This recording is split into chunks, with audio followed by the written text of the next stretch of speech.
oftentimes we think that a preacher needs to be handsome and debonair and charismatic and wear white shoes. That was all my picture. Just amazing hair and white shoes. Well, I failed that test right now, okay? But you know, the reality is oftentimes those who are in the trenches are the ones that are able to teach us most effectively. Many of you have known a young man by the name of Jeremy Wilson. And you know, Jeremy Wilson says, I'm not a teacher, I'm not a preacher. And yet, how many have heard Jeremy Wilson teach? And he is profound in his teaching. Raise your hand. Tremendous. Well, we are blessed this morning to have Nyugen with us. And he is a very powerful man in presence, a very powerful man in his words. And I've asked him to speak before. Some of us have heard him. And the topic that he is teaching today is so profoundly important. The devil desires to destroy mankind, and one of his main targets is the coming together of a man and woman as husband and wife. And unfortunately, he has been horribly effective. We see it not just in the United States, but around the world. Horrible. Satan is shrewd, but we need to be wise. And so my prayer is that as you would listen this morning, if you're struggling in your marriage relationship, listen this morning how to remain faithful even in the worst of that. But I would ask that each one of us would this morning listen very carefully on how to have compassion for those who are so struggling. And I love and appreciate and trust this man completely, and there's really no one else really that I have thought of on how to bring this message with true, genuine love and concern for the family of God. And so I'm so deeply thankful to have you come and share. And I know that God has and will continue to speak through you powerfully in this very critically important message. So let's give it up for Nyugen. Oh, thank you very much. Come on up, Sue. Bible class for kids, Miss Jamie, right up here. And you're going into the fun, into the fun room. That's an awesome room. I've already had a really great Bible class in there already this morning, so enjoy, grow. Dora's so sweet. All right, okay, I'm gonna move out of your way. Appreciate you, bro.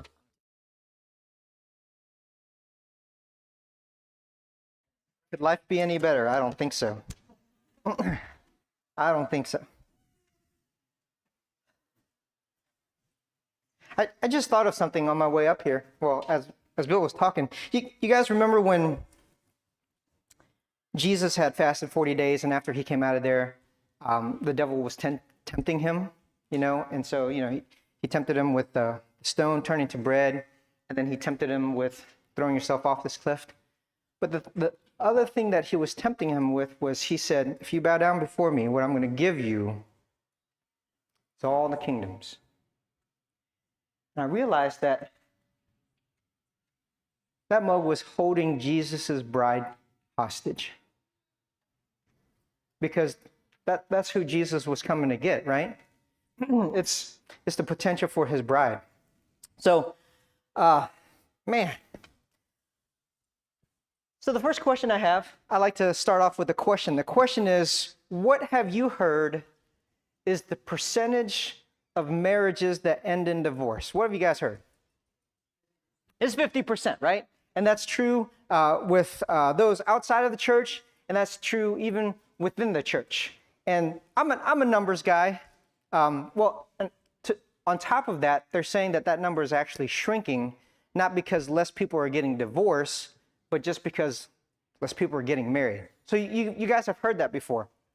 So being a numbers guy, I'm like, how in the world do they even get that? Do they really count up every marriage and they track them for years and years and years. And at the end of that, they're like, oh, here's another one. And they add it to their tally. And all of a sudden that number is like, oh yeah, I think it's about 50%. I have no idea. But even at 50%, from a worldly perspective, I can see why people would get married or would be scared to get married. Because if we were to pursue any venture that had a 50% success rate, we'd be hesitant, right? Like if you had money and you wanted to invest in a company and they said, we got a 50-50 shot. What do you think?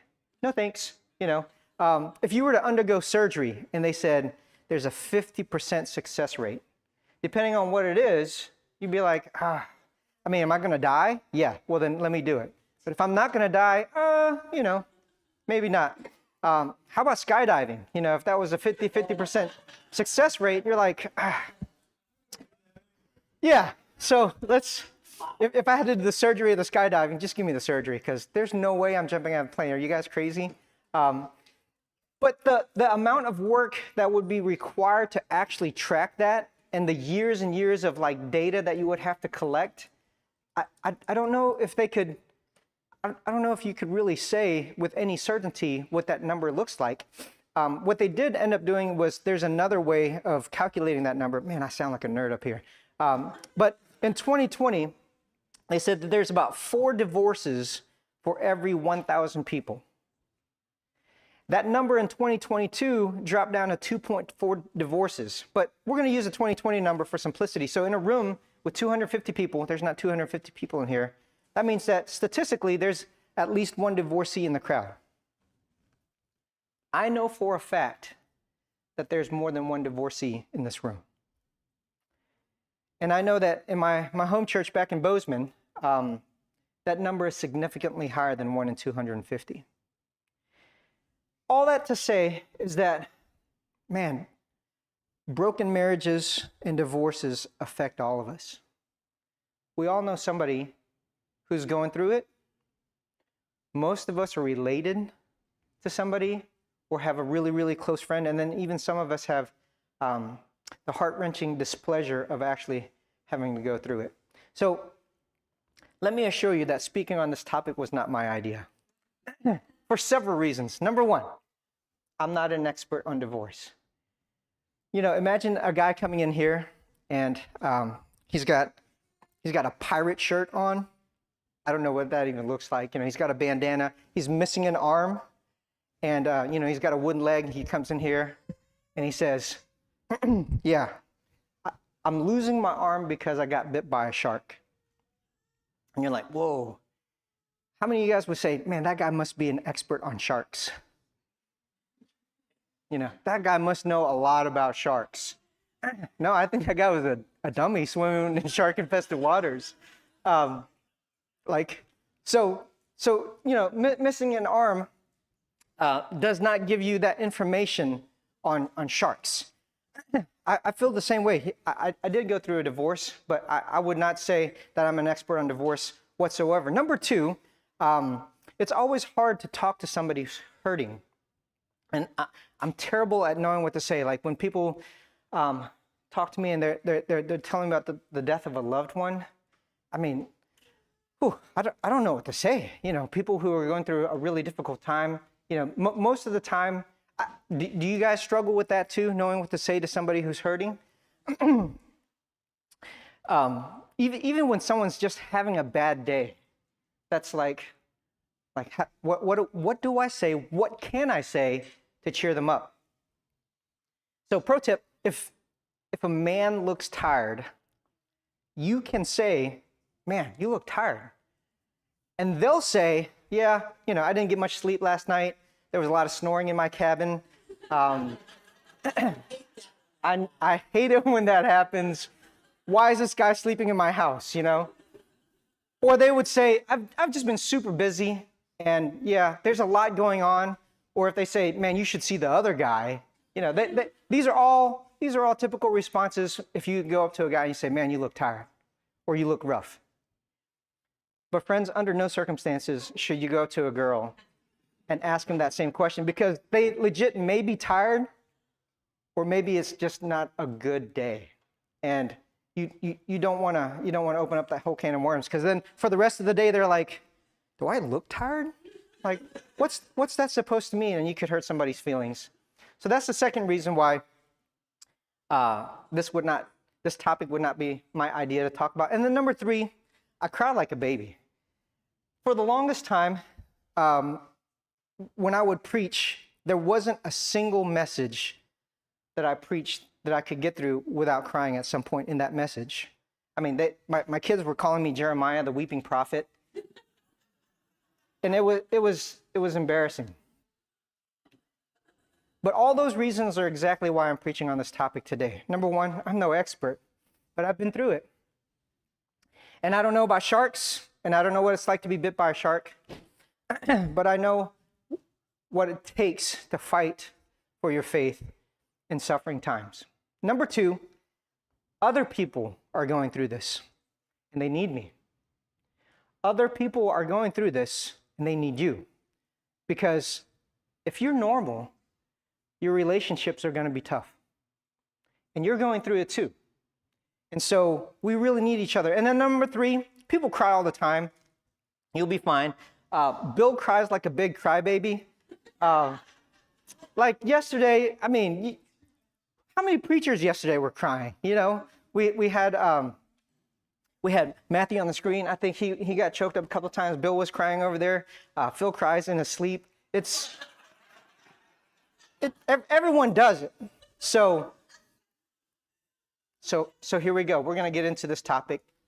You know, in preparation for this topic, I listened to a lot of podcasts. I read a lot of books, and there's some really bad advice out there. There's a lot of garbage. Because they're coming from a worldly mindset. If God is the author of our faith, if God is the author of our very being, we read Psalm 139, you formed me, you knew me. God is going to be the one that's going to be able to give you the best information on how to get through this. Turn with me over to 1 Peter chapter 4. We're going to be starting here, and we'll actually hit up this place several times. And so if we switch from here, you might want to stick a pencil or stick your thumb there, whatever the case may be. 1 Peter chapter 4.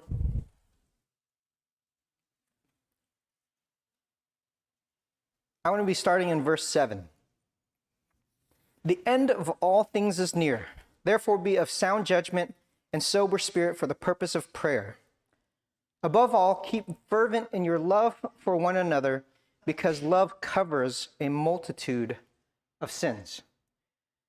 So my life has been filled with episodes of where somebody's telling me the world's about to end. You guys remember when you were younger and you were going through school? So I was born in 78, which means in my elementary years, it was the late 80s. And every now and again, for some reason, they would ring this alarm, and every one of us would have to get under our little metal desks and then put our hands over our heads.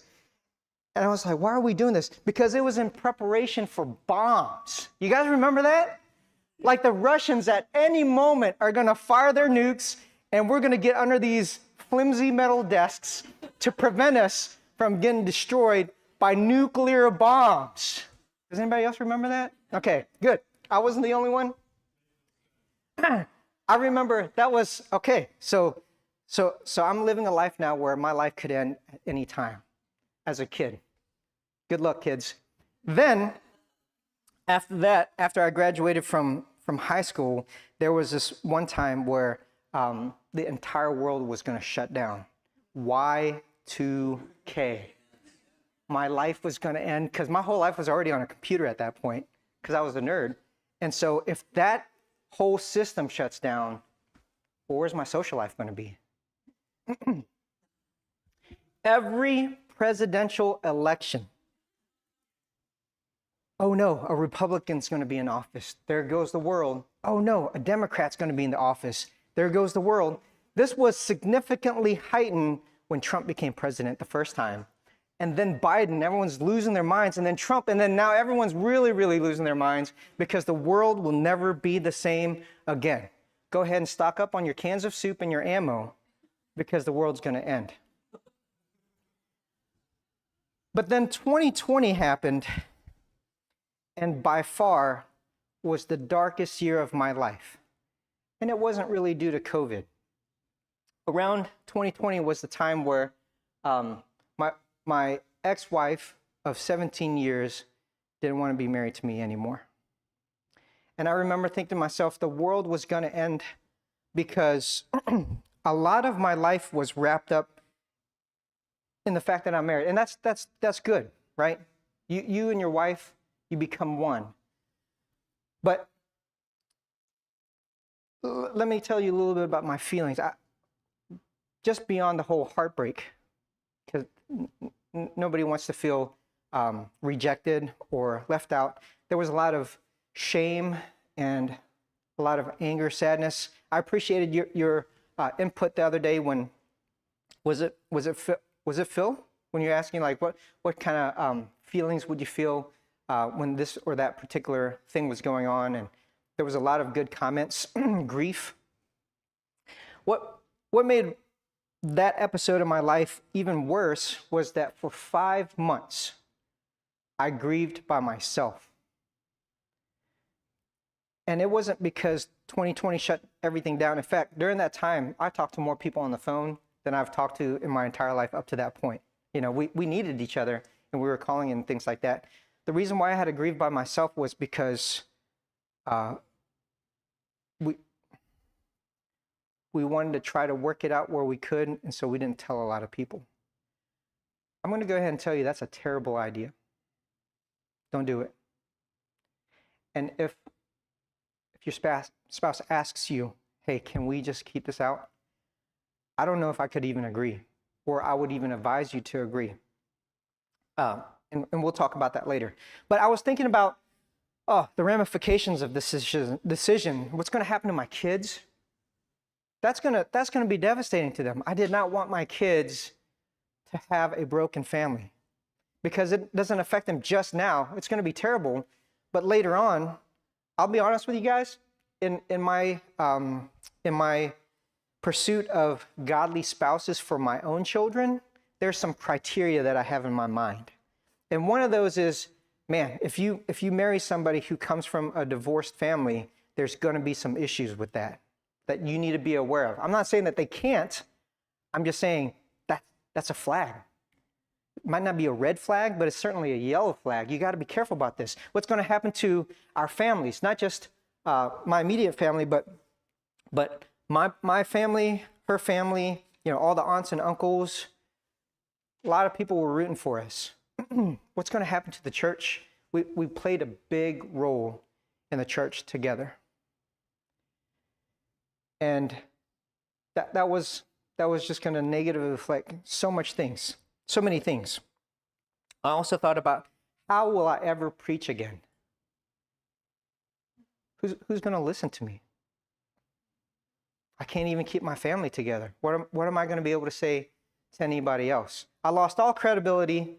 So I was really glad to hear that Laren was an elder, and his family was here. A godly elder is such a rare and wonderful thing. And I praise the Lord that there are men who are elders. And ever since I became a Christian, that's what I wanted to be. I was going to have kids. I was going to raise them up. I was going to tell other people how to raise up their kids. I was going to tell other people how to love their wives, because that's what we need. We need good men who have gone through, who have made it successfully, to help us and to teach us, to encourage us, to spur us on. So I was like, dude, sign me up for I never really wanted to be an evangelist. I didn't particularly want to be a preacher, but an elder, dude, I can elder all day long, And that's what I wanted to be. The toughest part with that was that I felt like I really let God down. He has the church set up the way that he wanted it set up, and that included elders. And I didn't know a whole lot of guys that were good, godly. I knew a bunch of elders, but I didn't know very many godly, good elders. So, how in the world am I going to overcome this? There were some really, really dark times, and I just didn't really know what to do. I got through it. There's really no secret. I got through it because I sought the Lord. I looked to the scriptures. I got through it by relying on the support of God's people. There was a lot of motivation because my kids needed to know and to see that I was able to get through this too. They needed me. So, like most divorces, it wasn't just any one particular thing. It was a lot of contributing factors. But the biggest issue, in my opinion, was that she no longer believed that God was the God of the Bible. Whatever God is out there was not the same one that we believed together. We built our marriage on faith. We held to the premise that any two mature, spirit-filled believers can make it work. And not just make a marriage work, but they could make a good marriage. And ours was going to be the best. And by the way, I still believe that. I think it's a great way to start a marriage with that thought. So for several months, as I was kind of working through this by myself, man, I combed through the Bible, front to back, left to right, because she's a smart lady. Did I miss something? Am I just blinded by my love and, my naivety and all these other things? Because so many smart people don't believe in the Bible. Surely I might have missed something. So I went through there and talked to so many people, but I wanted to see. I read all the arguments, and there was nothing that I came across that was any different than what I had always believed. Because before I became a Christian, I did the studying. I looked at the evidence. I weighed it up, and I counted the cost before I became a Christian. And in my review of all the things that I've learned, it only confirmed that what I believed is true. What I was missing during that little time was I really did forget how good God had been to me up to that point. And having people come out of the woodworks to encourage me and to remind me of those things was so good. So during that time, after we agreed to start telling people and talking to people, the church really came through and was the church for me. I had so much encouragement. Guys were praying for me. So we had this house, and I needed to get out of the house because we were separated. And in Virginia, you actually have to be separated in order for it to be separate. Before you can get a divorce, you have to be separated for 1 year. We had this little property where there was this rundown house. There's a hole in the roof. All the floors are tore up. And I thought, maybe I'll just rebuild this and live here. And I got a phone call from one of my friends in Florida. Such a good guy. He said, hey, man, I'm coming to your house, and I'm going to help you. I'm coming to your dumpy little place. I'm going to help you tear out some stuff, and we're gonna build it so you can live there. And I forget how many guys came out. Like 6 or 7 guys from different states drove, and they all made a giant weekend. It was like a mini family camp with just my best friends. They're tearing up stuff, and they helped me rebuild that house. I call it the house that love built, so that I had a place to go. There was so much support, so much encouragement, and I had missed out on all these relationships because when you're married, you're busy. I get it. But where I was at the time and needing that help, they just came out of the woodworks. If it wasn't for them, dude, I had no idea what I would do. One particular friend, and I'm going to go ahead and tell you, if you can be this friend to somebody, be this friend to somebody. So he texted me randomly out of the blue, and he said, hey, how's it going? I said, oh, it's okay.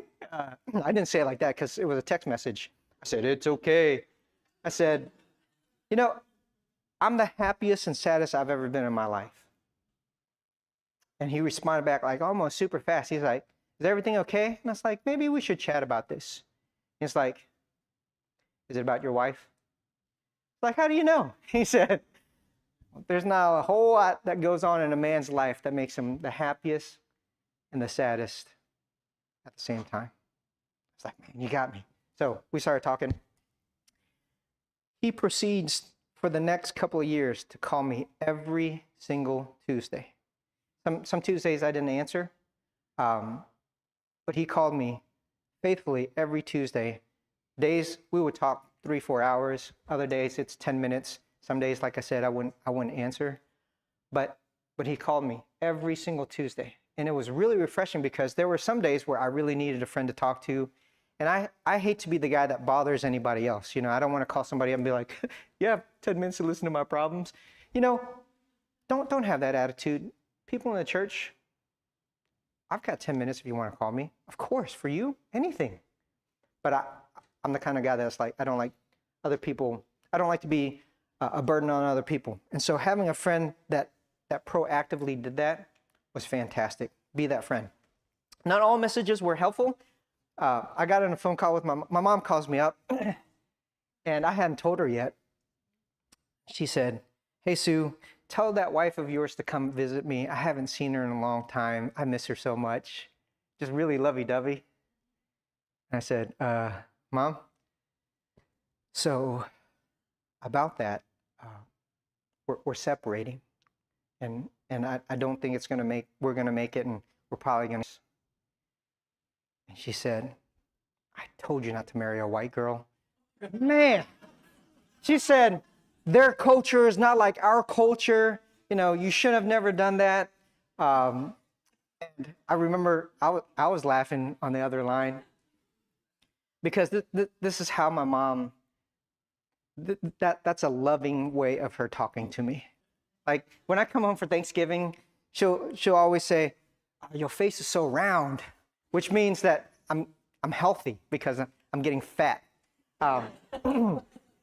So that, but she was saying that to kind of take the, you know, like those white people.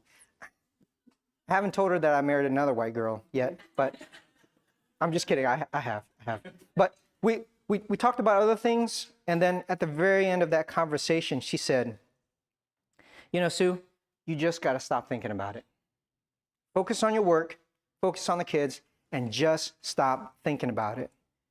And I was like, how am I going to do that? I think about this literally every second of every day. First thing I do when I wake up, I'm thinking about it.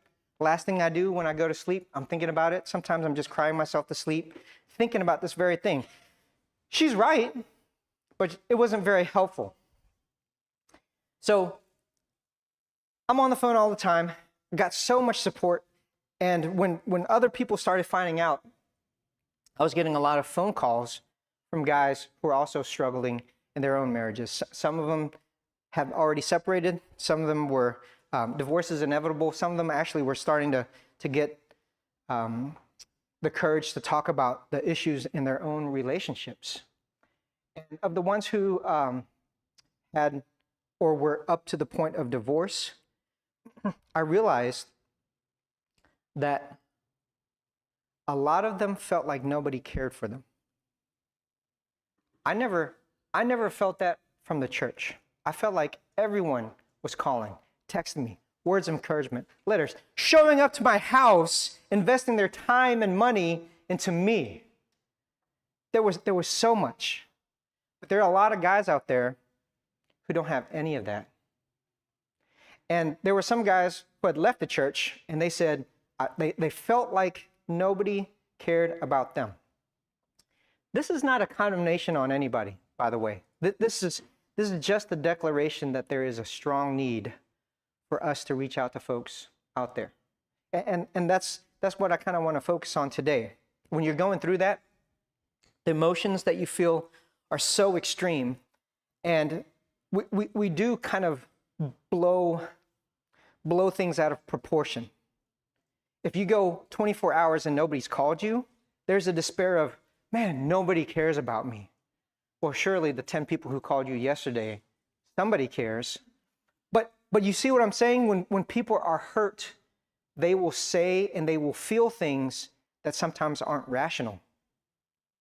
And it becomes a burden for us to be able to help and love people despite that. You know, we just read 1 Peter chapter 4 where it says love covers a multitude of sins. That happens especially when that anger and those negative emotions are directed towards us and towards you as the church. In college, I took a course about marriage and family. It was called Marriage and Family.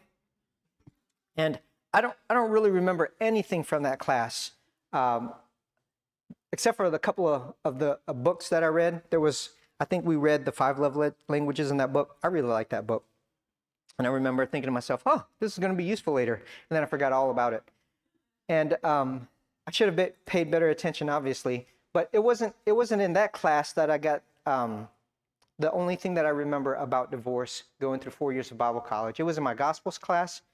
And my professor, who probably got it from his professor, said that not all divorce is sin, but all divorce is a result of sin. And so, you know, we can think of several reasons why people get divorced. Some are very obvious: adultery, abuse, negligence, apathy. There's a bunch of sin going on that would lead a couple eventually to the point of divorce. But not all divorce is sinful. And so the Bible actually makes a case for several of those. The point of today is not to talk about whether or not you should get a divorce or whether or not what divorce is right or wrong. It's just that divorce is a result of sin. And the way that we deal with it is we pray for wisdom and we act with grace. Turn with me over to 2 Samuel chapter 11. And while this particular passage doesn't deal with divorce, there's a lot of elements in it that can be relatable to us. 2 Samuel chapter 11, and we're going to be out and about the whole chapter. Very familiar story, but we want to hit up a couple of different places. So this is the story where David stays home from war and he sees Bathsheba and he desires Bathsheba, and he's going to take advantage of her. So back in chapter 11, let's start in verse 2, okay? When evening came, David arose from his bed, walked around on the roof of the king's house, and from the roof he saw a woman bathing, and the woman was very beautiful in appearance. So David sent and inquired about the woman, and one said, "Is this not Bathsheba, the daughter of Eliam, the wife of Uriah the Hittite?" So you guys remember when I was saying I was combing through the Bible and reading it? I was reading it in bulk. I was reading like so many books at a time, just going through there because, you know, I'm at home all day and all I was doing was just reading. And the morning that I was reading this particular passage, my father-in-law calls me out of the blue just to check up on me. And he called me and, you know, asked me how I was doing, and I said, "Well, I'm doing okay." And we chit-chatted, but we didn't talk a whole lot about the relationship issues because he's also a crybaby. And as soon as you start getting into it, that mug would be just balling up a storm. And if he cries, I tend to cry too because I really like the guy a lot. The reason why I thought that was so significant was because you guys know that Bathsheba has a dad, right? I mean, of course she had a dad. Do you guys know his name? It's right there in verse 3. It was Eliam. You know how many times I read this and I never once paid attention to his name? You just kind of gloss over it. Is this not Bathsheba, the daughter of Eliam, the wife of Uriah the Hittite? And I wonder, there aren't wasted words in the Bible. God puts it all in there for a reason. And so it hit me. I was like, oh man, can you imagine this dude Eliam having to hear the news that the king of Israel took advantage of your daughter? That's a bummer. Okay. So going down, that whole episode happens. King David sends her away, and okay, no big deal. Nobody knows. Nothing happens. Boom. David gets a message saying, hey, I'm pregnant. So now, what that tells me is that David was just going to leave it alone. He did this awful thing. He was just going to leave it alone. Let's not talk to anybody. I don't know if Bathsheba talked to anybody. I mean, would you? That would be so shameful because your husband's still alive. So she sends him a message, and he's like, oh, well, I got to do something about this. And look down in verse 11. So you guys remember the story. David brings Uriah back from the battles, and he's going to try to get Uriah home somehow so that he can blame the pregnancy on Uriah. Sneaky, isn't it? It is. I hate that. So in verse 11, Uriah said to David, so after he wined him, he dined him, trying to get him to go home, Uriah said to David, the ark and Israel and Judah are staying in temporary shelters, and my lord Joab and the servants of my lord are camping in the open field. Shall I then go to my house to eat and to drink and to lie with my wife? By your life and the life of your soul, I will not do this thing. Man, what a man of integrity. Here, one of my thoughts while I was reading this particular passage was, dude, nobody's going to know if you go home and lie with your wife. You're home. But he wouldn't do it. And sometimes I wonder, like, what was he scared that the other guys would think less of him if he went home? I don't think anybody would do that. I don't think so. But when I was going through my voice, I found out that people start talking. And all kinds of things are said. And the rumors that were spread about me and my ex-wife, and even now to this day, now that I'm married again, more rumors about that blow my mind. Because there's so much, there's so much negative things, there's so much imagination going on about like, oh, what happened? And then on top of that, there's this need for secrecy and privacy because, man, I don't want to air out all my dirty laundry. I'm not going to get into the specifics of my divorce because this is not an appropriate time to talk about those things. But people start talking, and because nobody's denying these rumors or things like that, it starts getting spread around. And the thing about rumors is that even if it's not true, if you hear it, it kind of sticks. I was going to start spreading a rumor about one of you guys just as a social experiment, Terrible idea. Terrible idea. So I'll actually tell you about something that happened to me personally. I was preaching a sermon, and I was telling them the story of how I lost my pinky. And I said, at my work, when I was working for a bank, I worked with a lot of Indian guys. And there's two in particular, always had their fingers up their nose because they were picking their nose all day long. So gross. Had a napkin right there. They're just whatever. And so I said, that's actually how I lost my finger too. I stuck my pinky up there one day, really reaching deep to get one. And my finger got stuck. And when I pulled it out, half of my pinky's up my nose. Totally ridiculous, right? Totally ridiculous. There was a lady in the congregation who heard that, who called up a guy I used to work with.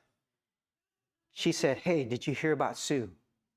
He lost his pinky. Oh, I didn't know that. How did he lose his pinky? Well, he was picking his nose. So I get a phone call from a friend I haven't heard from probably 5-10 years. It's like, Sue, you okay? It's like, yeah. Like, I heard. What'd you hear? I heard about your pinky. Oh, yeah, that's been a long time ago. What are you talking about? You just lost it picking your nose. It's like, dude, where did you even hear that? Well, so-and-so told me. And I was like, no way. How silly is that? So now in his mind, how did I lose my pinky? Even if it's not true, it's gonna kind of float around in there. You guys see what I'm saying? If I said one negative thing about Bill that's not true, some people will hear that and they'll be, oh, that's in there. You can't just make an accusation and say, oh, so-and-so cheated with another girl. If it's not true, that picture of adultery is now in there. And it becomes really, really destructive. All that to say is that David, can you imagine this? Okay, that's a natural tendency of human beings anyway. David was trying to do this on purpose. He was trying to make people think that this was going on, where Uriah went home, he slept with his wife instead of being out there fighting, so that he could escape this whole situation. Look, in our desire to help people who are going through marital issues, you're not going to know the whole story. And praise the Lord, you don't have to know the whole story to help. If at all possible, when you hear somebody tell you about their problems, unless you have absolute proof to the contrary, give them the benefit of the doubt. And deal with those issues in the best way that you can, with wisdom, with grace, whatever it is that they tell you, because they need somebody to listen to them. And like I said before, people have a tendency to exaggerate their spouse's issues and minimize their own. And you're going to get a lot of that. But that's okay, because you can still be a help even in those situations. Okay? So this happens. You guys know what happens. Uriah doesn't do it. He goes back to King David. He actually sleeps on the porch. David tries to make him drunk again and go home, and he doesn't do that either. And this is getting out of hand. Yesterday you remember when Laren was going through 1 Peter chapter 4? Stick your finger here, and I want to just read that for you guys. Back in 1 Peter chapter 4.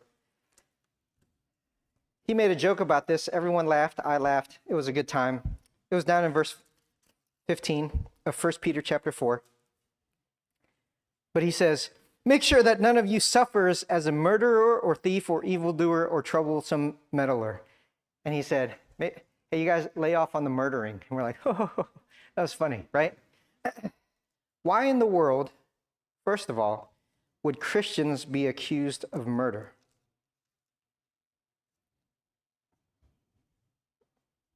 He did a really good job giving us the context of this. There's a lot of persecution going on during this time.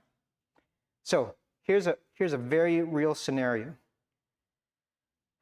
Somebody that you love is being apprehended by the governing authorities wrongfully. What are you going to do? Let's say that they even take it a step further and either hurt or even kill your loved one. You think you'd be tempted to exercise vengeance? You guys remember when Jesus was being arrested in the garden? One of his disciples pulls out a sword and cuts off some dude's ear. You remember who that was? He's the guy that wrote this. You think he knows a little bit about don't be accused of being a murderer? Peter was a terrible aim. Knocks the guy's ears off. But do you think he was aiming for the ear? I've never heard of anybody in the history of violence aim for some dude's ear. If I'm swinging a sword, it's going to be lobbing your head off, especially if you're hurting somebody that I love. You think Peter loved Jesus? No question. Pulls out that sword, whack, knocks off the dude's ear. John's laughing in the corner. You know, he's like, dude, your aim is terrible. But Peter says, make sure that none of you suffers as a murderer. So we've already talked about how people will have severe emotions during this time. I'm telling you, it gets dark really, really fast. You guys have heard of crimes of passion. That's where somebody goes and they take somebody else's life because they're so full of rage at what's happening to them. It gets even darker than that. Sometimes people will think so little of themselves that they want to end their own lives.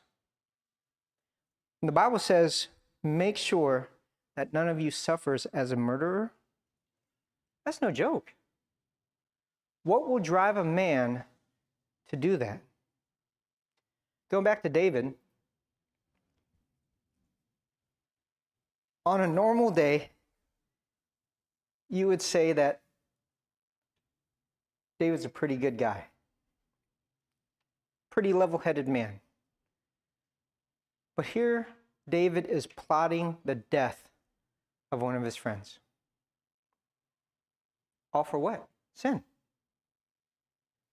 So, it's no joke. I think that one of the points, or one of the lessons that we get from this particular episode is don't make a bad situation worse. Look, David slept with the girl, got her pregnant. That's a terrible situation. What's going to happen to the kid? Is he going to be raised up in the palace? Is he going to be raised up at home? Like, and the shame and the guilt and all that? Yeah. But killing Uriah made that situation worse. Don't make a bad situation worse. When people are going through marital issues and they're trying to figure things out, there is a tendency, again, to walk according to the flesh instead of according to the spirit. They want justice. Our spirit cries out for justice. I'm reading this and I'm so mad at King David, right? Because like, is God paying attention to this? Why doesn't God stop David? This is terrible. We need a good king. There's not a lot of good kings. Saul was a terrible king. God needs to stop this. Why is God letting this happen? But don't make a bad situation worse. Let's go back over there to 2 Samuel. I gotta speed this up.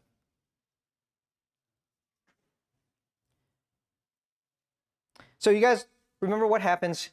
Okay, we can't get Uriah to go home and sleep with his wife. We're gonna send him out to war. They send him out to war. Get up to the walls. When you do this, pull back. Uriah's fighting with all of his might in service to the king. Go team. And he's fighting, and then they got overrun. Uriah dies. They send a letter to David, and it's done. The Bible says that after that, Bathsheba, after a time of mourning, which was around a week, she goes and she marries King David, and they live in the palace. And then, you guys know what happens 9 months later. They have a baby. Here's the crazy thing. For 9 months, nothing happens. I mean, I don't know when that baby was born. It could have been premature, but don't they think it would have been crazy if it's like, dude, no, you got to it quick. There's already a baby already there. So 9 months, nothing happens. The Bible doesn't really say if anybody knows, if anybody cares. It doesn't say. But I'm reading it, and I'm like, wow, 9 months goes by, and not a thing was done. And then, in chapter 12, here comes Nathan. And Nathan goes and says to David, the story. You guys remember the story? Okay, so the story, let me just read it to you in case you're listening and you don't know the story. There were 2 men, verse 1, in one city, the one rich and the other poor. The rich man had a great many flocks and herds, but the poor man had nothing except one little ewe lamb, which he brought and nourished, and it grew up together with him and his children.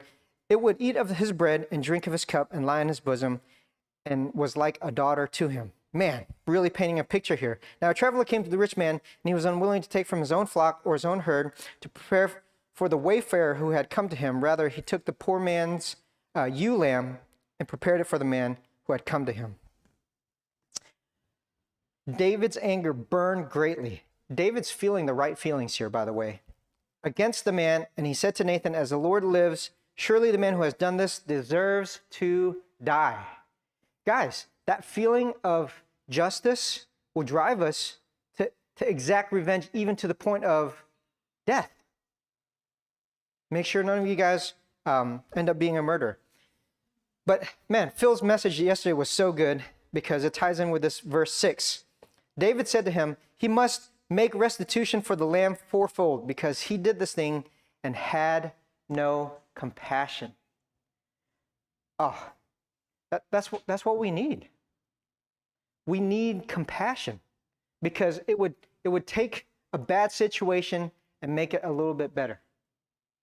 The opposite of that murderous intention that we had earlier. So fast forward to this. This happens. Nathan talks to David, and David says, that man needs to die. Realizing, Nathan says, you're that man. You're the one who had zero compassion. You took another man's wife. And in verse 13, David said to Nathan, I have sinned against the Lord. And Nathan said to David, the Lord has also has taken away your sin. You shall not die. So remember 1 Peter 4:8, love of sin. Amen. God sent Nathan, and Nathan made the proclamation. Nathan admonished him, if you will. And as a result of that, David repented. The goal is that. The goal is reconciliation. So we know that,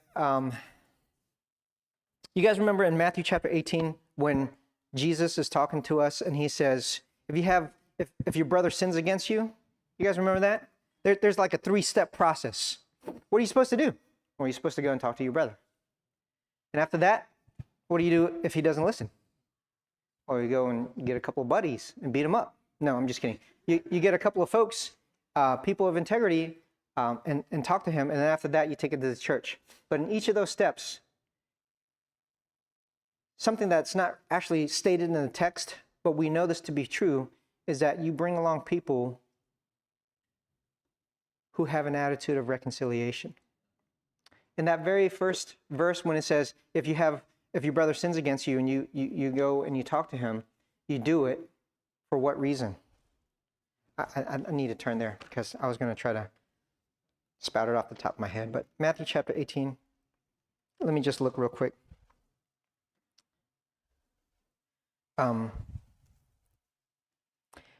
That's what it says. Verse 15. If your brother sins against you, this is Matthew 18, verse 15. If your brother sins, go and show him his fault in private. If he listens to you, you have won your brother. That's the key. Yes, this verse, this whole section is talking about confronting sin, but what's the purpose? It's for the sake of reconciliation. In the context of it, he goes right into forgiveness. How many times ought I forgive my brother? A bunch. For those of you guys who aren't good at math. The attitude of reconciliation is exactly what you need to do this. God wanted David to be reconciled. In our dealings with people with marital issues, I think that's one of the top things that we need to keep in consideration. We want to preserve marriages, but more importantly than that, we want people to be reconciled to God. And I'm telling you, harsh words, sometimes you need tough love. Remember Phil talked about that. Yes, but that shouldn't be the default. It's needed, but it shouldn't be a default. Okay. Let me get cracking here. There's one more verse I want to get to. 1 Corinthians chapter 7. No, we got to get second. Let's go to 2 Corinthians, real quick, guys. 2 Corinthians chapter 5.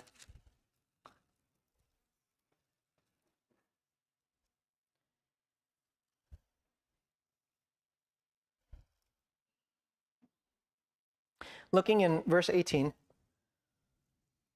2 Corinthians chapter 5, verse 18. God, who reconciled us to himself through Christ and gave us the ministry of reconciliation. Namely, that God was in Christ reconciling the world to himself, not counting their trespasses against them. And he has committed to us the word of reconciliation. Therefore, we are ambassadors for Christ, as though God were making an appeal through us. We beg you, on behalf of Christ, be reconciled to God.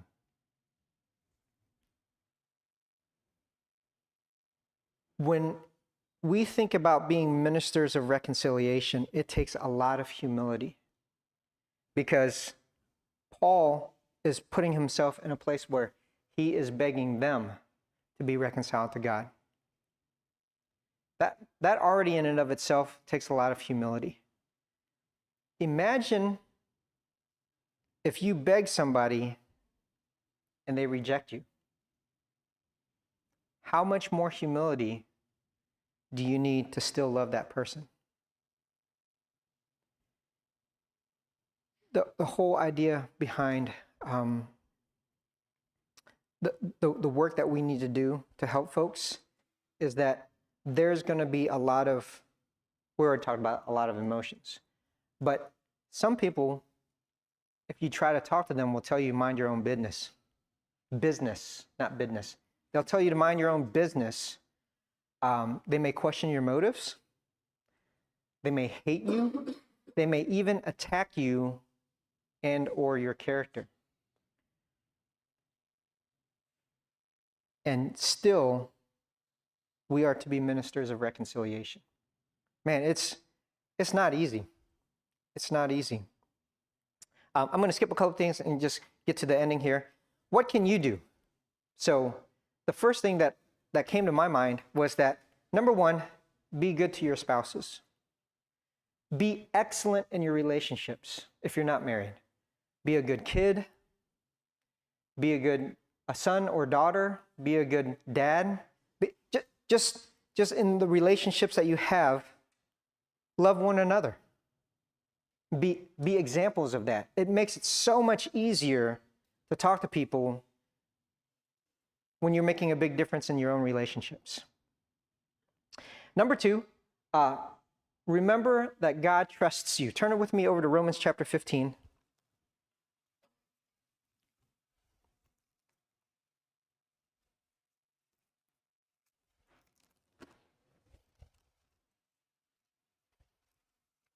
Romans chapter 15. Man, this is a really cool verse I came across recently that I'm really digging. Romans 15, verse 14. It says, "Concerning you, my brethren, I myself also am convinced that you yourselves are full of goodness, filled with all knowledge, and able also to admonish one another." So the Apostle Paul is talking to the Romans, and he's telling them that they're full of goodness, they're full of knowledge, and they have the ability to admonish one another, to go out and to guide, to correct, to lead, to teach. That's huge. He's not talking to just the evangelists. He's not talking to just the elders. He's talking to the church, and he's saying, you are full of goodness. You are full of knowledge. When you get to the point where you're like, okay, I really want to help, but I don't know if I can help, God is saying, yes, you can. You can help because you are full of goodness. You are full of knowledge. Are you lacking wisdom? Pray. Pray that God gives you wisdom. What's he going to do? I'll give you a hint. He's going to give it to you, okay? He's a good God. If you're lacking wisdom, pray, and he will give you wisdom. You have the ability to be a tremendous help to those who need the help. So, where am I now? I'll tell you guys that I'm married to an awesome lady. We're working together to continue to instill in our children how much Jesus loves the church and how much the church loves him. And I would say that we are overcoming the sufferings of a broken marriage, and we're building anew, and the kids don't have to have a broken family. They're actually doing pretty good. Going back to the 50%, is it worth the suffering? For those of you guys who are thinking about marriage or who are kind of newlywed, I'll tell you this. I believe that God has proven to us that yes, it's worth it because of his pursuit for us. And aren't you glad he does? Thanks for your time, guys.